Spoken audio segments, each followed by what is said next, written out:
Hey, Laura, Hi, Dean. Good to be here. it's good to have you here. Okay, Laura, so here's our hypothetical, right? Uh, you've just started it's day one of a brand new 1 year long fractional CMO engagement. New client, new projects, new everything. Right? You haven't met anyone at the company other than anyone who was part of your sales process to like get the engagement, right? So, um, tell folks a little bit about you and then talk about what you normally find you're wading into when you start with a brand new client on a brand new engagement. Like, what do you normally kind of problems you look for, or issues you typically see, or things you try to do? So, a little bit about you, and then what do the first 90 days kind of look like from a fractional CMO's perspective? Right. Well, I'm Laura Brooks. I'm a fractional CMO. I started in consumer packaged goods with Clorox, and then I moved into private equity backed businesses. Mhm. I've had two successful exits with Angie's Boom Chicka Pop and Solid Good Pet, and I've also been a founder and CEO myself. So I've seen the inner workings launching a supplement company. And now I'm co founder of Foundation Collective, a Mhm. CMO consultancy. So, very first engagement, those 90 days, I'd say that is critical for prioritization and focus, both for the total company objectives as well as my area of responsibility. I'm a go to market strategist between digital and retail. I like to integrate those, but I have line in sight to innovation, operations, finance. So, because marketing should be the hub, it's critical that I have line of sight to everything open communication and understand what we're trying to achieve in total.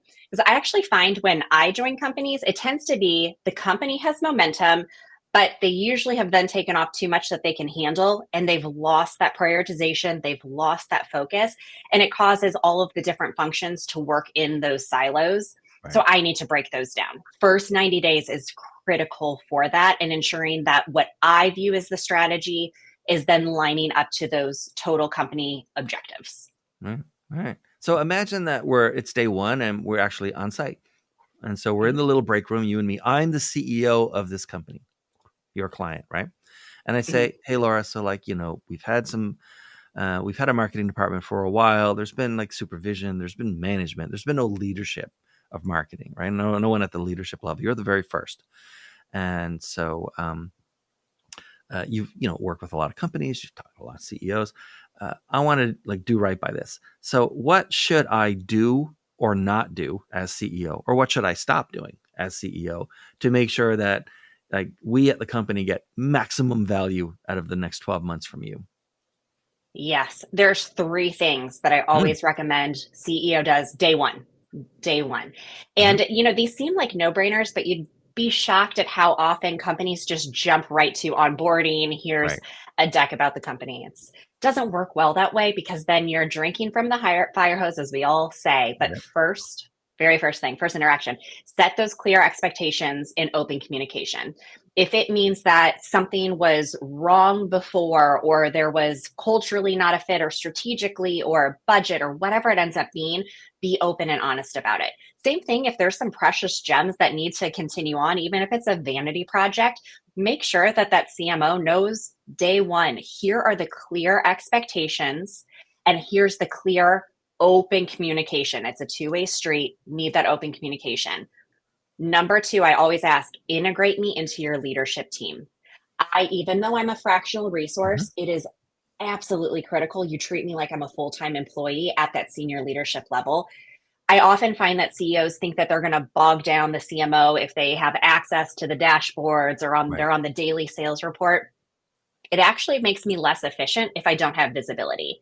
Mhm. If I have those visibilities, I'm in the day to day, I actually can get up to speed faster, prioritize, and do my job more efficiently. And then the third thing that I always ask is trust. Remember why you hired me. If it was for a specific area of expertise, or whether it was because you needed somebody white space thinking, how do we really drive this strategy?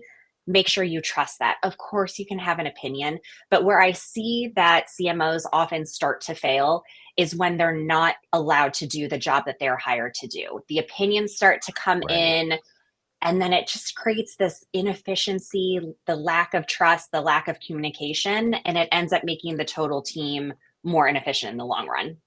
All right. All right. So I'm still the CEO of this company. Okay.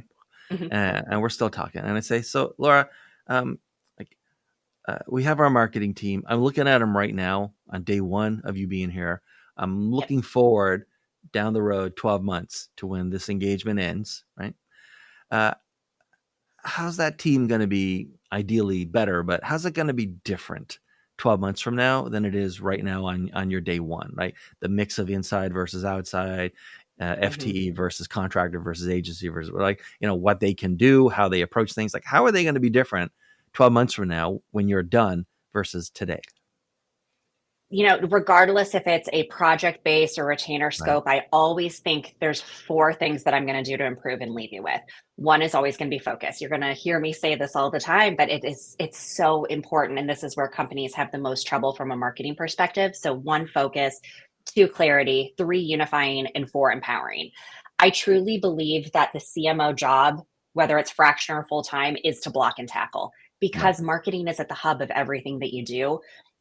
This CMO, fractional or full time, we're setting the strategy, we're setting the focus efforts and the resources. Then we clarify by outlining those objectives and KPIs so the team knows when to lean in and when to pivot. We think holistically at that macro level for how cross functional initiatives will fit together. And then finally, we're going to bring that expertise so that the marketing team can effectively and efficiently execute. We're there to empower those teammates since we're not always the one that's physically executing everything. So, my job is to make sure that my team is set up for success, whether I'm there or after my contract is over. So, overall, introducing a fractional CMO is aimed to elevate marketing functions effectiveness and aligning it more closely with those total company's objectives. All right. So I'm going to stop being CEO. And Okay. now it's just you and me and the wall and Okay. approximately 8,000 people that are going to watch this thing, uh, according to the analytics. So just you and me and 8,000 strangers. We don't care about them. I'm going to just finish this sentence for me, fill in the blank. Okay. Many clients just don't understand. The need to let campaigns sit and optimize. Yeah. So many people, everybody thinks they're a marketer. Everyone has an opinion because we're all marketed too. So we can Mhm. say, oh, that ad really caught my attention, or I've seen this tactic that works because it worked on me. And so the challenge with marketing is that you get so many of those different opinions, which causes shiny pennies like crazy. There's all Mhm. these distractions.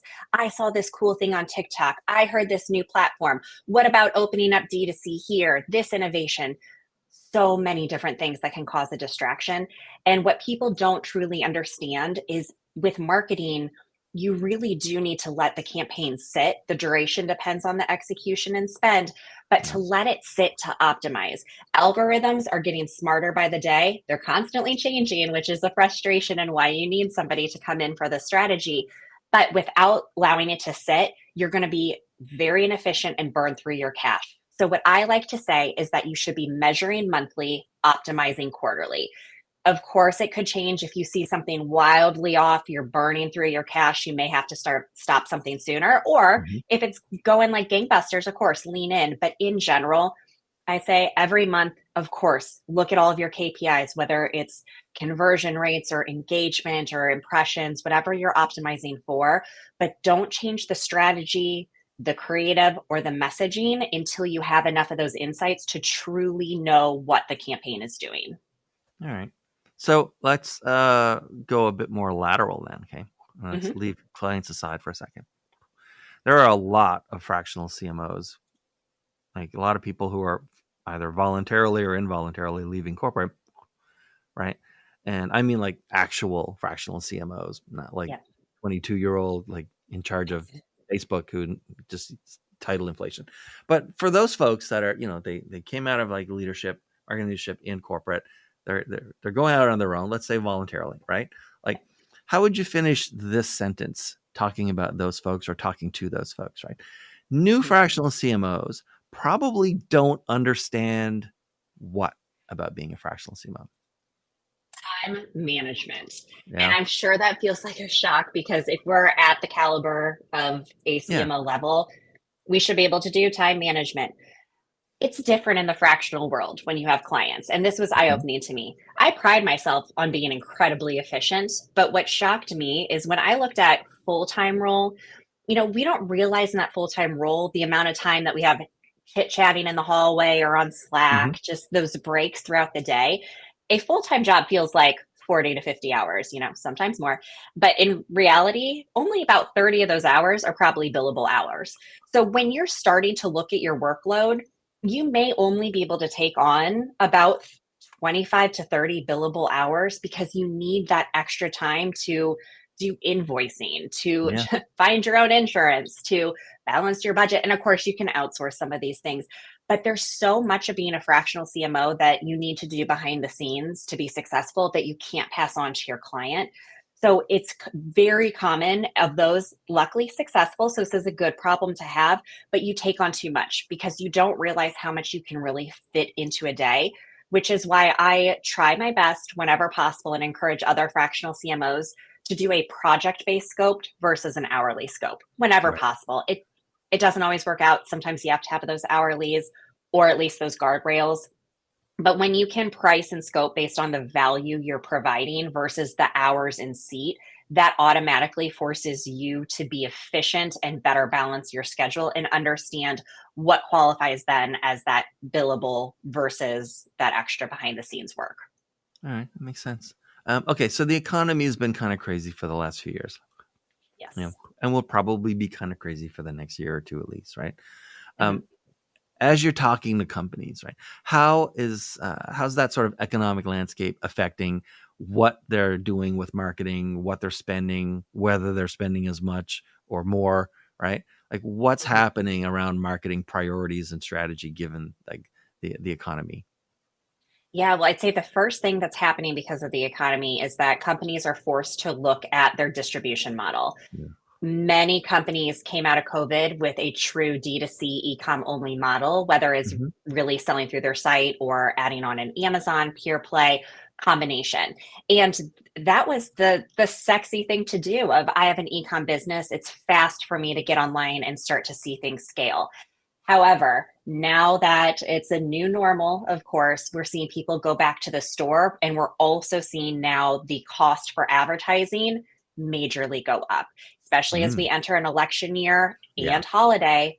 All of these companies that come, their advertising goes in, it makes the cost per click or these keywords or the CPMs, the cost per thousand impressions, it goes up. And now suddenly your acquisition cost, your CAC, maybe it was great $30 and now suddenly it's $100 and it doesn't pay out in the long run. So what companies are doing is they're realizing the power of brick and mortar. So they're starting to open up those stores. If they're doing it in the way that I always recommend of starting with a use case, being usually a regional chain, usually grocery, if your food and beverage is a great example, Mhm. to really go big in that one market, that allows you to then take your case study to open up more retailers. What that means for marketing is that it needs to be more concentrated.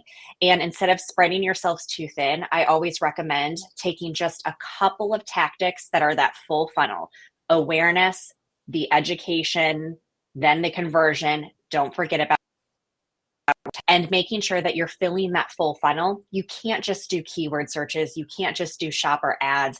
You need to make sure that you're having that overall messaging of how your product fits into lifestyle. And so I'm Right. seeing the shift now because of those expensive things to just get that focus in, start looking at brick and mortar where you can actually get better reach in a way because you're on Mhm. that shelf and you're not the one driving the traffic, the retailer's driving the traffic. Right. So I mean, as a fractional CMO, and you know are in a collective, right, of other fractional Mhm. CMOs, and know lots of fractional CMOs. You know, has the process or the reality of finding clients changed over the last year, or do you think it's going to change in the next year? Like, is it just very static, or what kind of like innovation or changes are happening to find new clients? Yeah, great question. There are so many companies that are seeing the value of that fractional resource that I see the Hmm. pool growing, which is a great thing for fellow fractional CMOs out there. And the reason for this is that a lot of these small to mid-sized companies, they're getting that proof of concept. They're seeing the product, they have product market fit.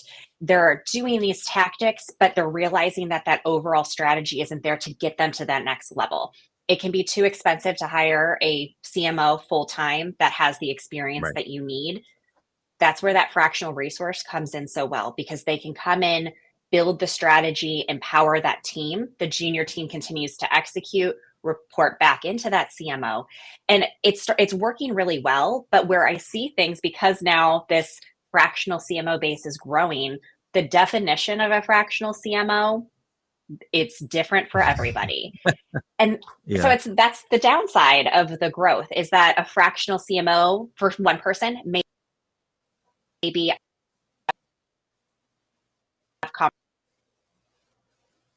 I get Mhm.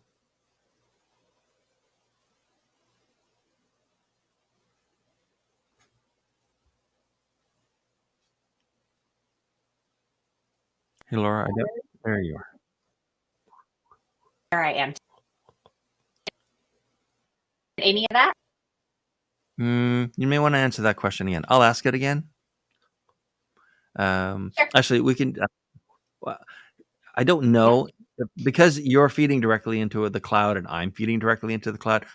What I find is a lot of times it actually like captured fine, and so we can just move on. And if it came out good, then you'll see it on the clips, and you get to choose the clips, so you're fine, right?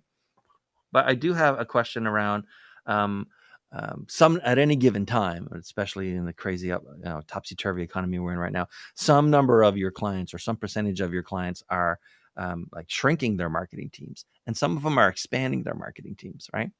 And so for the ones who are like looking to hire people, is this a good time to hire people? And is it easy to find great marketing people right now?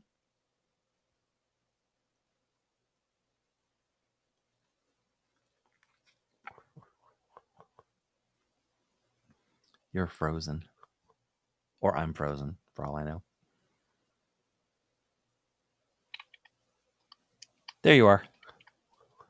I got you. Okay. When that happens, is it best to just keep staying here or do you need me to exit and re-enter? That would be the worst thing, right? Don't do No, that. I don't. Yeah, I don't think you want to exit. I think there's just something. I Okay. don't. I mean, do I seem to freeze? I mean, of course, if you're frozen, I would seem to freeze. But Yeah, uh, I'm hearing. let's Yeah, try it whenever again. I'm assuming let's do it. Yeah. Okay. So some number of your clients at any given time, despite how crazy the economy is, some number are shrinking their marketing teams and some are expanding. Right. Mhm. So for the ones who are expanding it, is it easy to find right now, like not just great people, but the right great people?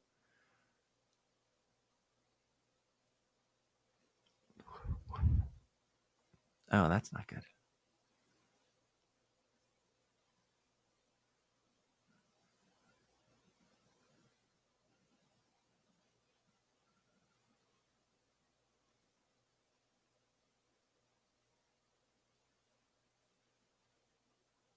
I'm just gonna wait, see if you come back.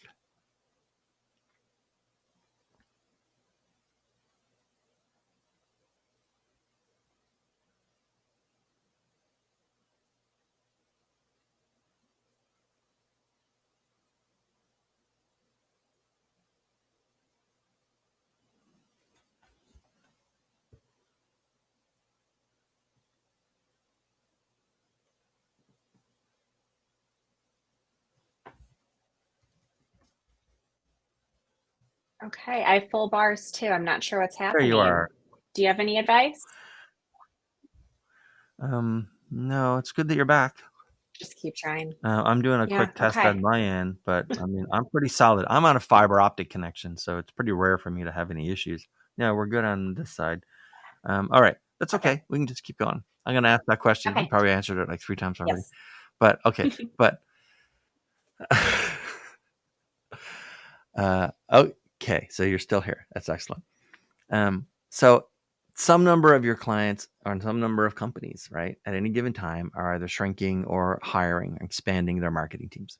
For the people who are expanding their marketing teams, right, is it easy or harder to find great people right now and get them on board? There is such a big pool of talent. I think right now is Yeah. the easiest find to find that talent. But what the hardest part is knowing what kind of talent you need. Any company Oh, looking to expand I strongly encourage them to look for generalists, marketing generalists. This means somebody who doesn't yeah. specifically specialize So in, not technicians. no, not technicians, not programmers, not social media specialists, Amazon specialists, the list could go on. I go with somebody who they don't have to have all the experience, but they need to be that person that's been the hub. They're analytical. They are more scrappy than anything. So I'd say this is more of a philosophy base. Like they're willing to roll up their sleeves and figure it out. They're willing Hmm. to learn the sales side, the operation side, even if they're not physically in that seat. By having this generalist who is more of knowing this is what the brand positioning is, this is the innovation pipeline, this is what a P&L can look like, that person Right. can then rely on agencies which can come and go. You can trial those. It's not Yeah. hard to fire an agency and a contract, you don't want to, but it's much easier to have a specialist changeover being an external agency than to have that internal. You want that continuity by finding that generalist. That's the harder thing to Hmm. find, but there's plenty of great talent out there right now. Okay. Yeah, I figured there would be. I imagine if anything, it might be hard to find. Like companies would be getting swamped with Yes. applicants of like Absolutely. qualified or not, right? Okay, Yes. so as we wind down, I have another question. It's sort of a broad question, but you know, being in marketing and dealing with clients, so are there any sort of like common mistakes companies are making right now? They're really like not paying attention to like what the market really wants, or like, is there any like common mistakes that companies are making in their marketing strategy? Yes. And Do I'd you say look it's at the market going, and you go, guys, like stop doing that. Like you got to do this. yes, going too big too soon.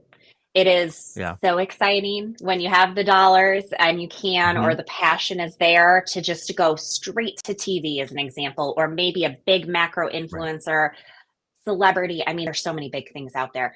But without having the time to lay that strong marketing foundation, your positioning, your reason to believe, your consumer target, and then getting smart on your acquisition costs, your repeat rate, just the basic fundamentals. When you go too big too soon, all you're either going to waste those dollars, burn through cash because you didn't have Hmm. that strategy to Right. really push awareness to funnel, or maybe you learn something more about your packaging, messaging, positioning that you're going to have to redo the creative in the next 3 to 6 months. So, the number one mistake I see with companies is they have the passion, they have the excitement, they go too big without taking the time to set that cohesive strategy first. All right. That makes sense. Okay, so we have to wind down. It's been great having you here. Who should be contacting you these days, and how should they do it? So, my ideal client is a consumer packaged goods company. Let's say they're about Hmm. 10 to 50 million. They've done okay, maybe even better than okay Okay. with the tactics. They feel secure in their funding. Now they're ready to have a real structure and that go to market strategy in place to bridge the retailer store and e-com. That's where I provide the most value. I help lay the marketing Okay. foundation so that the marketing teams can scale more efficiently, effectively. Best place to reach me is on LinkedIn. It's at Okay. LE Brooks. Find me at Laura Brooks, and I am part of Foundation Collective. All right. This has been great. I've learned a lot. Thank you very much for Great. this. Yeah, I thank you for like it having when me, I get Dean. interesting answers. I love the interesting answers. Those are the best Good episodes. conversation. Um, Yeah. yeah. All right. All right. So thanks, Laura, and thanks everyone for watching, and we'll see you next time.